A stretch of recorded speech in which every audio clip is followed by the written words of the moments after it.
this episode, we delve into an often overlooked aspect of exit planning, and that is planning and preparing for life after the exit, after the business sale.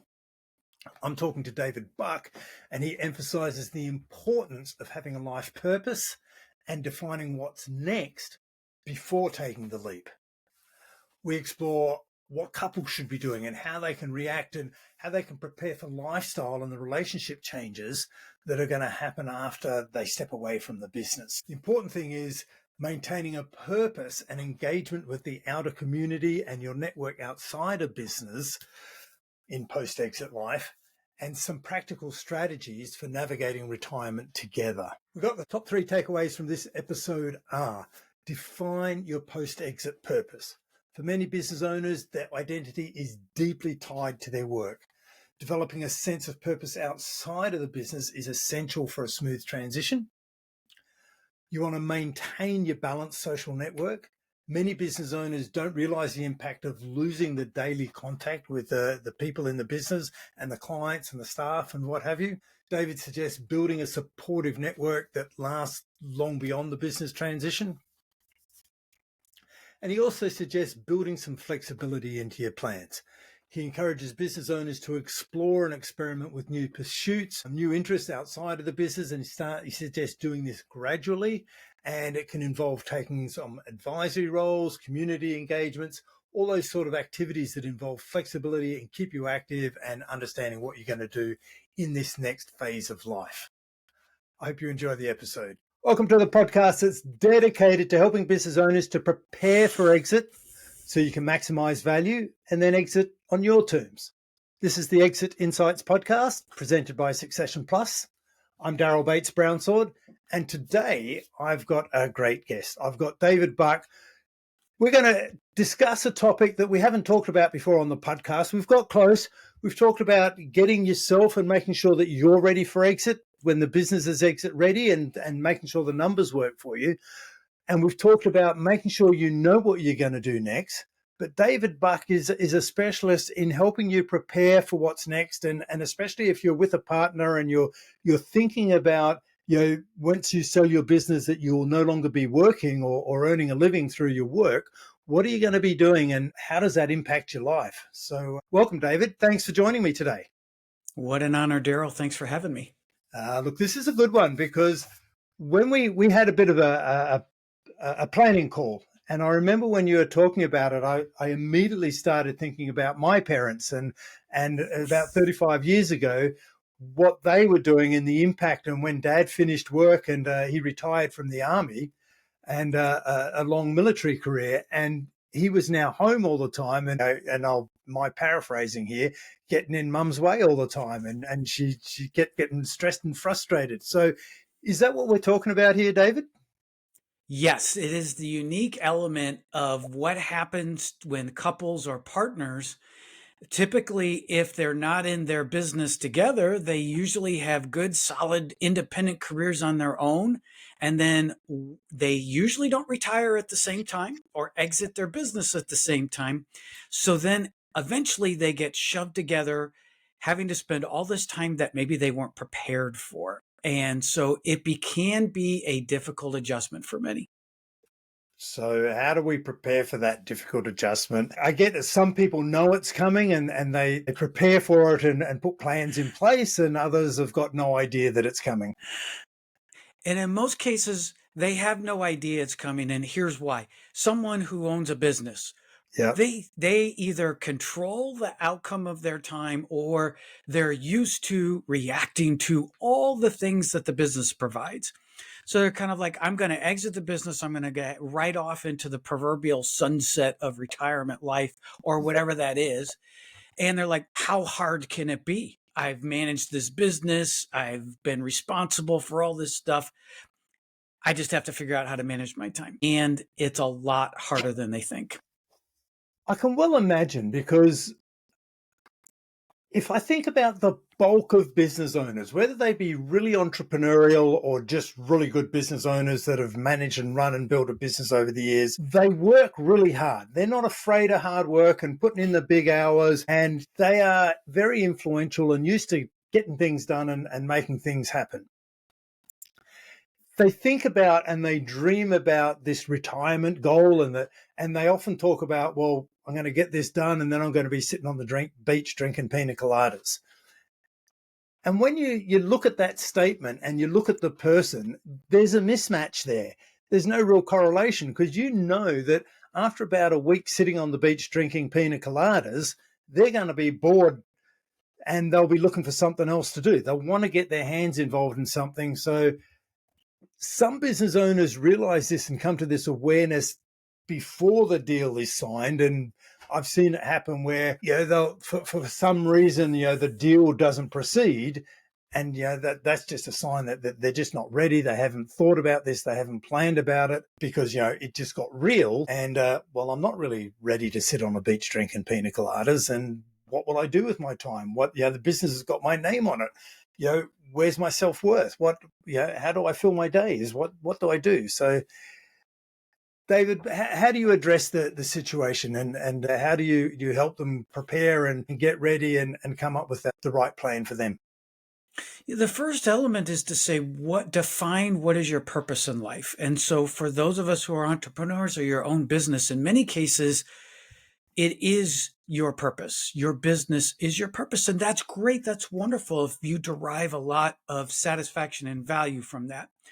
But one of the things I've learned about hanging out and working with retirees or soon to be retirees is that nobody asks you what you do for a living when you're around a bunch of other retirees.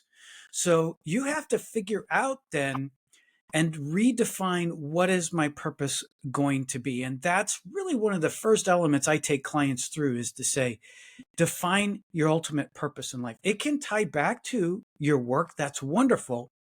But what that allows you to do is then bring in your personal elements and say, okay, everything I do in my personal life, is that fulfilling my purpose?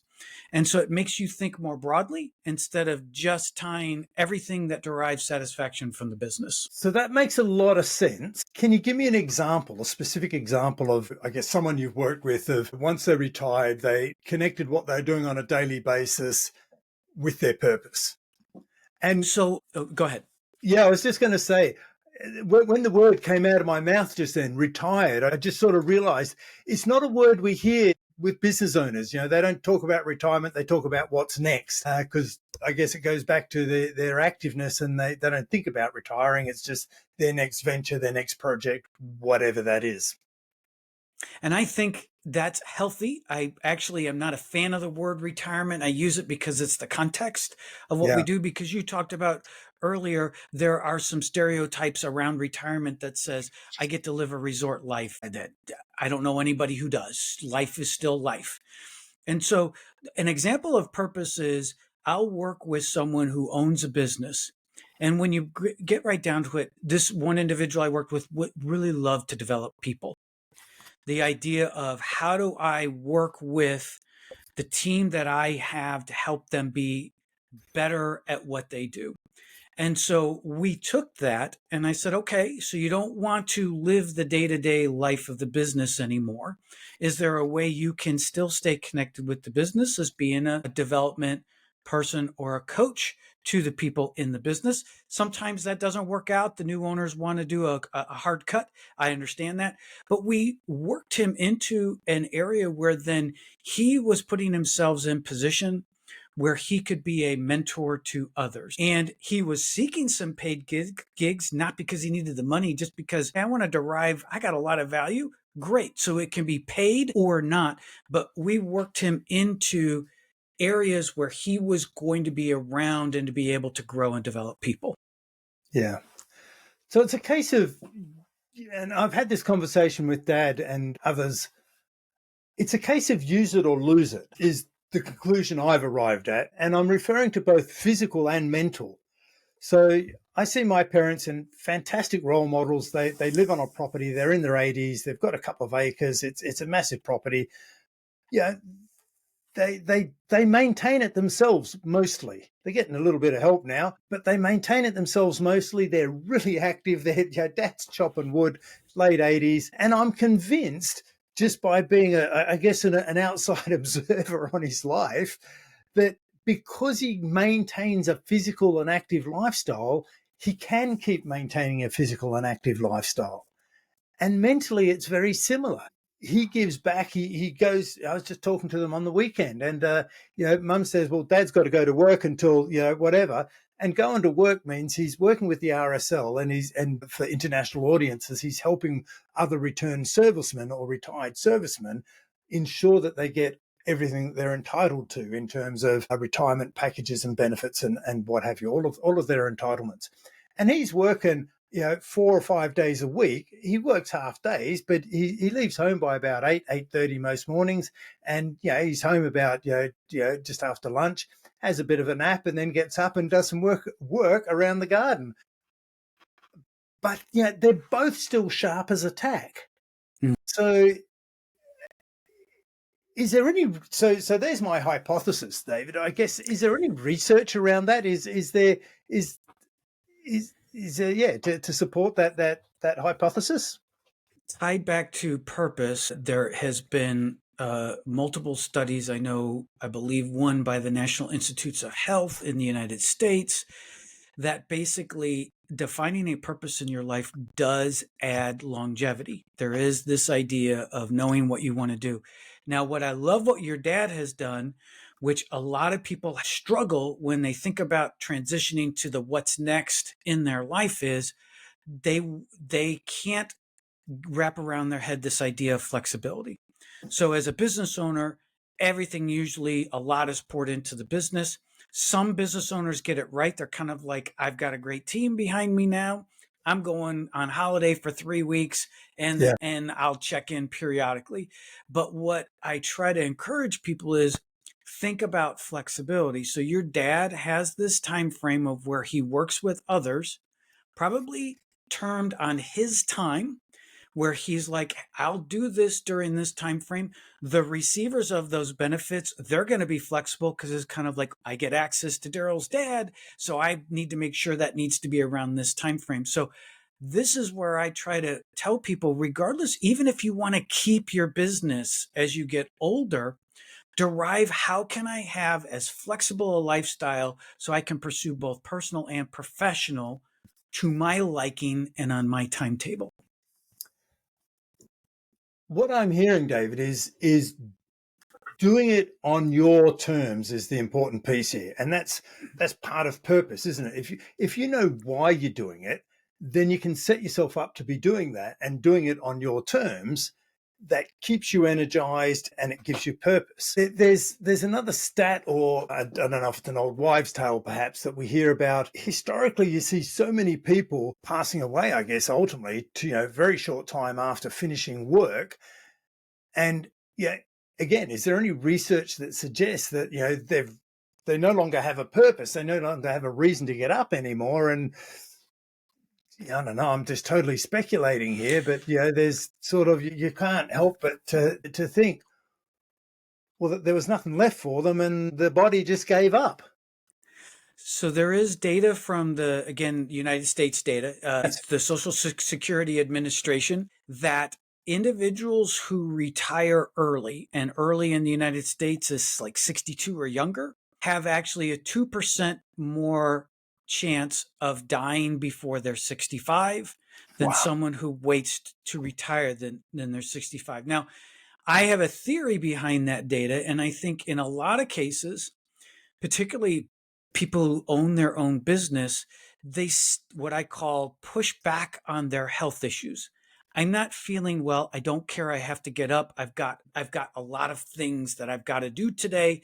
And so they, like an athlete, they play with pain. And then what happens is they decide to say, I'm going to retire. I'm going to leave.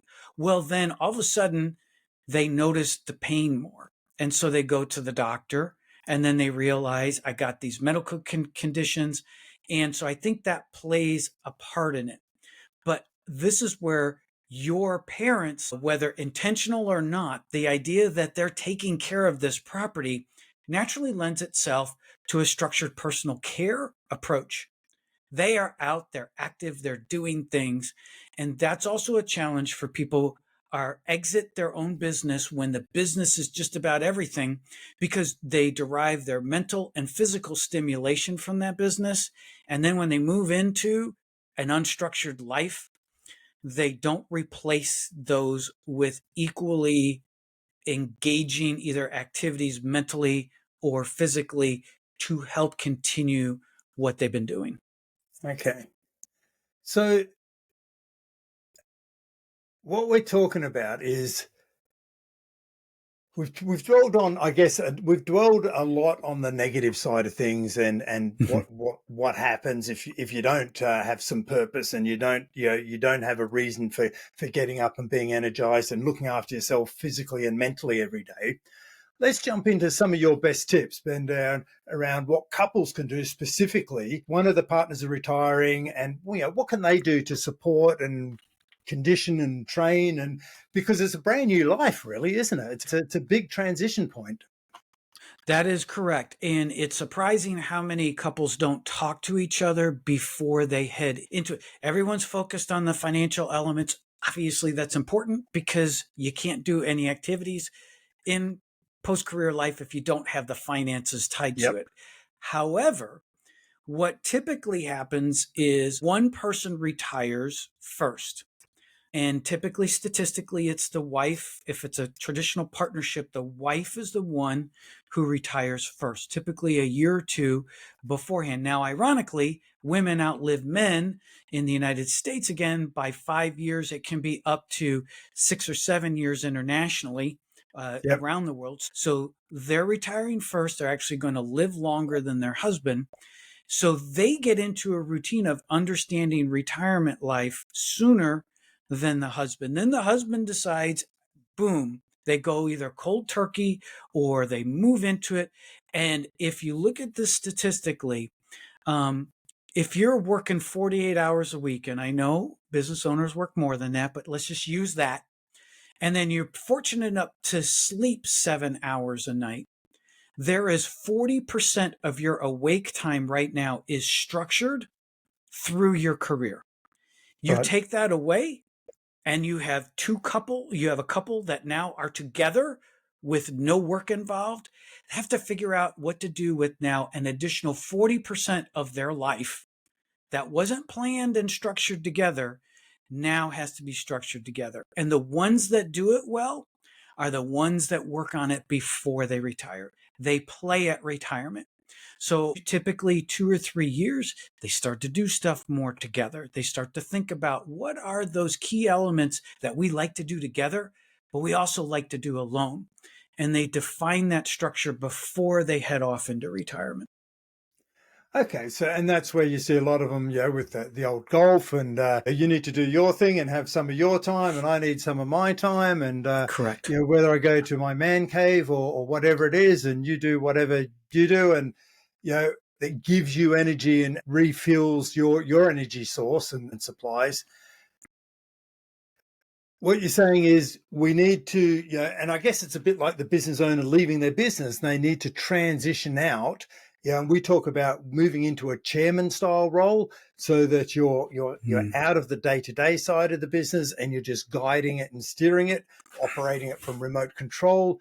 You're talking from your personal life. There needs to be a similar transition of this time transitioning into what's happening or what you'll be doing, and that could be more holidays together, depending on what the financial situation's like, as you suggest, spending time together, understanding, just rebuilding those bonds.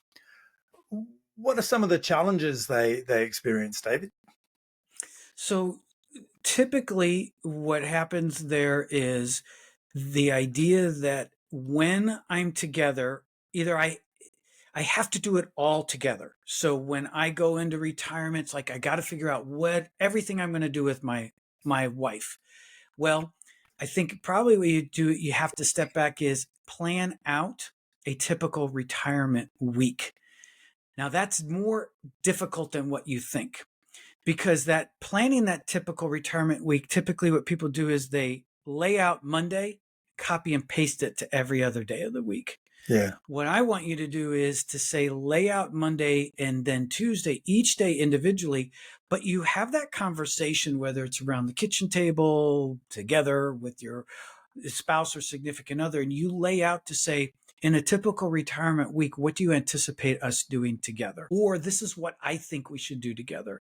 And then you lay out what you want to do alone. And when you get that set for what you think it is, that tells you how diverse my life is going to be on a weekly basis, and how much time am I going to be alone or with my wife? Or even if I want to say I still want to work in some element, I'm carving out a certain amount of time for work, whether that's tied to the business I built or helping somebody else out. Yeah. Okay, so we've got to map it out. And the key message that I think you keep coming back to is that we need to have those conversations with each other. We need to sit down. We need to plan it. We need to be realistic that there are going to be some changes, and how do we ease into them over time, and recognizing that you're going to need your space and I'm going to need my space. And there'll be some things we do separately and some things we do together. But we need to think about it and talk about it and plan for it all. The first question, so I had this example. I was working with a new client couple, and typically I start out with, tell me when you think you're going to retire. What age do you think you retire? And the wife was 60, and she said, I think I'm going to retire about 63, about 3 years. Husband's the same age as her. And I said, okay, what about you? And he said 75. And the wife's head snaps to the right. And she says, hell, you're not. They hadn't even discussed when either one of them was going to retire. So you think it's kind of like long-term couples. It's like, why should we even have this conversation? You probably haven't even discussed the basics yet. Right. So have you got any strategies on how to start these conversations? So I think first and foremost is for both of you to understand where you are financially. The reason why I say that is because that derives a lot of other questions. So do you both believe, and I'm not a financial advisor, I don't give advice to people on that, but only from the standpoint is, do you believe either what you see in front of you, what your advisor's telling you, whoever you work with, do you believe it? Because a lot of times people actually believe it on the low side. They actually underestimate their potential. So I have those discussions about what really you think those resources mean to you. And if you've got to have a financial professional walk you through that, then do that. Once then you both are on the same page financially, then it becomes, how do we use the resources that we want to the best of our abilities? And I ask and I take clients through a robust goal planning strategy that starts with a bucket or vision list. All the exciting things you never even thought you want to do. Then that leads from that to long-term goals that then derive to annual goals that then derive to potential short-term goals. You constantly fill the pipeline with goals that you're going to do alone to together. And I think once you do that, you have an adaptive lifestyle strategy that you're thinking more about other things than besides work. Okay. And David, in your experience, what sort of time frame should we be starting these conversations or thinking about them? I ideally like to have people start them while they're in their mid 50s. And Excellent. yes, in the United States, traditional retirement age is 65 to 67, about Yeah. 10 years before you start retirement. Now, it doesn't mean you're going to plan your life out at 55, but it does mean in your 50s, you're thinking about, what does life look like post-career, whether I'm going to work or not. And then from that, I actually have had clients where they've built this lifestyle strategy and they're all excited. And then I say, do you have the resources now? Well, yeah. So why are you going to wait? If you're excited about what you've developed, go make it happen. But it all derives around to what I mentioned previously, life of flexibility. The Right. idea that you're defining what works right for you. Okay, so we've got to plan it. We've got to give ourselves a good lead time, check our financials, and if we're excited about it, why delay? By the sounds of things, if that's going to work for us. And when we're thinking about this, you must come across a whole stack of misconceptions that people have got, or perceptions around what life's going to look like. What adjustments do we need to make to our thinking in general? I think the biggest element behind that is your social network. I don't mean social media, take that Yeah. off the table. Your physical connections with others that have meaning, it drops by at least 50% if you choose to not work. And I would say for those of you who own your own business, that's probably even higher, because the interactions you have with either employees or staff that you have, clients, vendors, or whatever, many people have really, really deep relationships with those people that don't Mm. stay when they leave work. And I have my own perfect example. I started my own business.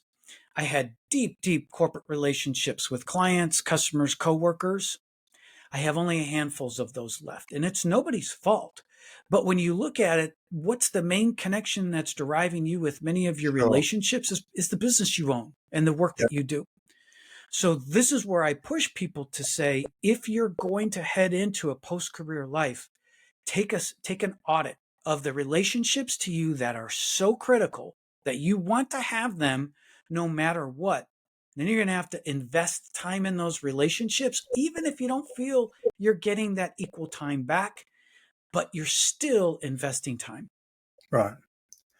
So we've got to reevaluate or evaluate the relationships. We got planning a lot longer lead time than we thought. Don't delay if it seems right, if we're excited about it. We've covered a whole lot of points, David. Is there any key messages? Is there any one particular point or topic that you think business owners especially should be thinking about, or that you really want them to hear from our conversation today? It may just sound counterintuitive to what I just said, but be patient in how you're going to adapt your strategy for what life is going to be like outside of retirement. Jim Collins, in his book Good to Great, talks about shoot a bullet before a cannonball. So don't imagine this amazing life and then try to go dive in.